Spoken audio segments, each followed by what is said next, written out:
நம்மை பாதுகாக்கும் இறைவன். உன்னதரின் பாதுகாப்பில் வாழ்பவர், எல்லாம் வல்லவரின் நிழலில் தங்கியிருப்பவர்.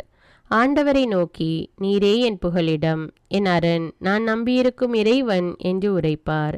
ஏனெனில் ஆண்டவர் உம்மை வேடரின் கண்ணியினின்றும் கொன்றளிக்கும் கொள்ளை நோயினின்றும் தப்புவிப்பார். அவர் தம் சிறகுகளால் உம்மை அரவணைப்பார். அவர் தம் இறக்கைகளின் கீழ் நீர் புகலிடம் காண்பீர். அவரது உண்மையே கேடயமும் கவசமும் ஆகும். இரவின் திகிலுக்கும் பகலில் பாய்ந்து வரும் அம்புக்கும் நீர் அஞ்ச மாட்டீர். இருளில் உலவும் கொள்ளை நோய்க்கும் நண்பகலில் தாக்கும் கொடிய வாதைக்கும் நீர் அஞ்ச மாட்டீர். பக்கம் 1000 பேர் வீழ்ந்தாலும் வலப்புறம் 10,000 பேர் தாக்கினாலும் எதுவும் உம்மை அணுகாது. பொல்லார்க்கு கிடைக்கும் தண்டனையை நீரே பார்ப்பீர்.